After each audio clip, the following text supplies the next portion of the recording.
In our day and age, we have become strangers to death.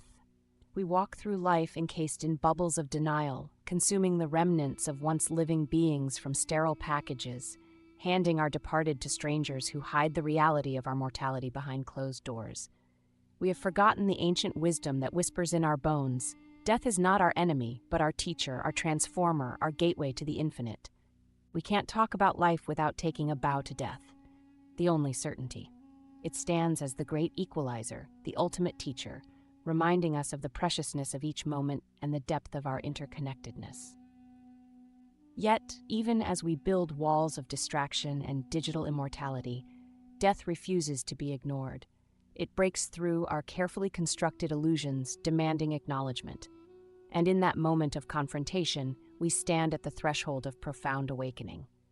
For in our modern world, glimpses beyond the veil have become more common. Those who have brushed against the gossamer curtain of death return changed, their eyes alight with secrets just beyond our comprehension.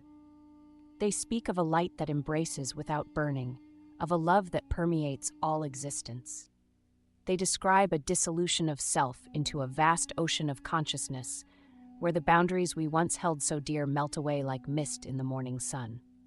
These near-death experiences challenge our assumptions about the nature of reality itself. They whisper of a continuity of consciousness that extends beyond the confines of our physical forms. And in their wake, they leave us with a profound question. What if death is not an end, but a beginning? As we delve deeper into the mysteries of quantum physics, we find echoes of these experiences in the fabric of reality itself. The interconnectedness of particles, the dance of probabilities, the observer effect, all point to a universe far stranger and more magical than we ever dared to imagine. What if our consciousness, like the quantum field, is not bound by the limitations of space and time? What if, when we die, we simply shift our awareness to other dimensions of existence? We are like rivers, momentarily distinct, but ultimately returning to the vast ocean of consciousness from which we came. Our individual lives are but a brief separation from the whole, a chance for the universe to experience itself in unique and precious ways. When we die, we do not end. We expand, we remember, we return. In this light, our fear of death begins to dissolve. For how can we fear that which is an integral part of our existence?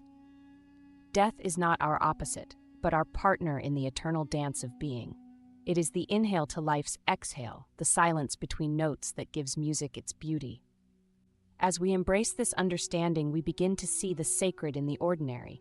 The veils between worlds grow thin, and we sense the presence of those who have gone before us. They whisper in the rustling of leaves, dance in the flickering of candlelight, embrace us in moments of unexpected peace.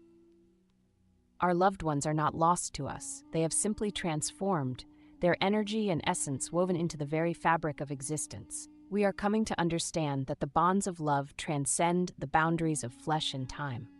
In the quantum realm, entangled particles remain connected regardless of distance. So too, perhaps, do our souls remain entangled with those we have loved, even beyond the threshold of death. This knowledge calls us to live differently, to prioritize love, connection, and meaning over the accumulation of material wealth, to see each interaction as an opportunity for divine recognition, one aspect of the universe acknowledging itself in another form, to approach each day with the wonder of a child and the wisdom of the ages. As we deepen into this awareness, we find ourselves reclaiming death, bringing it back into the circle of life where it belongs. We are learning to tend to our dying with the same care and reverence we give to the birthing process. We are finding new ways to return our physical forms to the earth, allowing our bodies to nurture new life even as our consciousness expands beyond form. In facing our mortality, we are called to examine what truly matters. The petty concerns that once consumed us fall away in the light of eternity. We are free to forgive, to release old grudges, to love with abandonment. For in the face of infinity, our differences seem small and our shared essence profound. When we die, we need not go as strangers into an unknown land. We go as children returning home after a long day of play, our pockets full of experiences, our hearts brimming with love. We go not into darkness, but into light, the very light that we are and have always been. So let us not fear death, but embrace it as the transformative force it is. Let us live fully, love deeply, and create beauty in each moment. For in doing so, we align ourselves with the creative force of the universe itself. We become conscious participants in the grand cosmic dance, our lives a testament to the wonder and mystery of existence. As we approach our final moments in this form, let us go with grace and gratitude. Let us trust in the wisdom of the universe that brought us into being and will receive us once again. For we are not ending, but expanding. Not dying, but becoming infinite once more. In our return, we remember our true nature, boundless, radiant, divine. We recognize that we are not separate observers of the universe, but the very means by which the universe observes and experiences itself. Our consciousness, freed from the limitations of physical form, merges with the cosmic consciousness from which we emerged. And yet, even in this expansion, we do not lose our essence.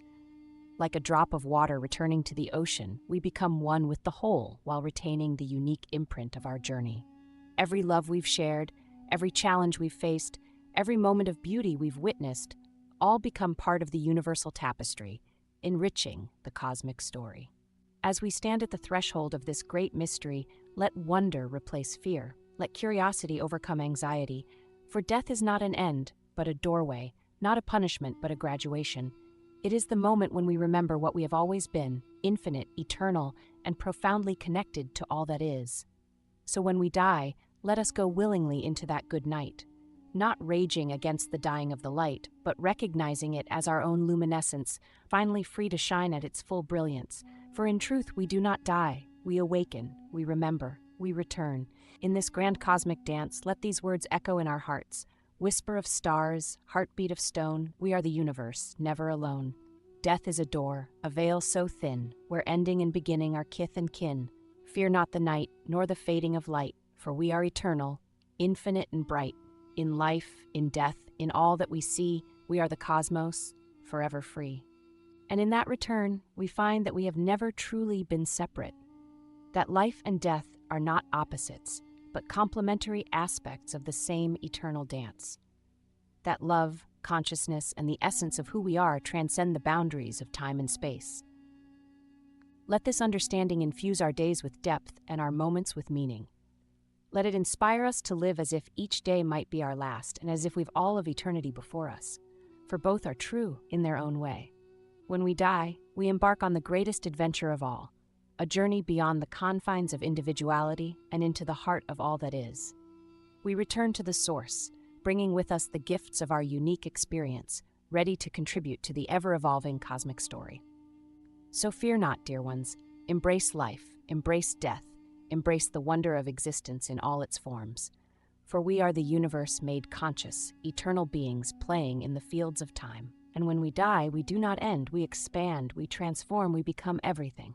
As we stand at the precipice of the infinite, our hearts swelling with the vastness of all that is, was, and ever will be, let us remember this. Love is the thread that weaves through the tapestry of existence, binding us all in its tender embrace.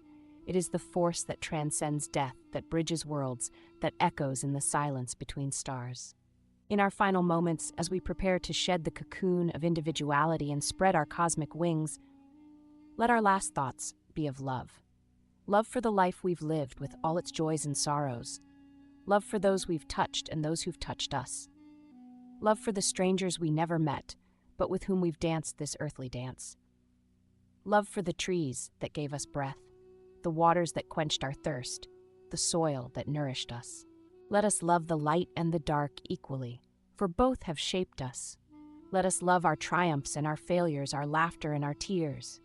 Let us love the entirety of our human experience, this precious, fleeting gift that has allowed the universe to know itself through our eyes. And as we feel ourselves expanding, merging with the infinite, let us send out one last tremendous surge of love. Love for all that is seen and unseen. Love for the mysteries we've yet to unravel. Love for the journey that never truly ends. For in the end, we will find that love is not something we do or feel. It is what we are. It is the essential nature of the cosmos, the song of creation, the very fabric of reality. And in that realization, in that final exquisite moment of clarity, we will understand that we have never been separate, never been alone. We are love, experiencing itself in countless forms. We are the universe, loving itself into ever greater becoming. So when we die, let us die with hearts so full of love that it spills over into eternity, rippling across the cosmos, touching every atom, every star, every soul. Let our last act in this form be a gift of love to all of existence, for in loving all, we become all. And in becoming all, we find that death is not an end, but a beginning. Not a goodbye, but a hello, whispered with infinite tenderness to every facet of creation. We are love, we are eternal, we are everything. And in this truth, we find our ultimate peace, our ultimate joy, our ultimate home.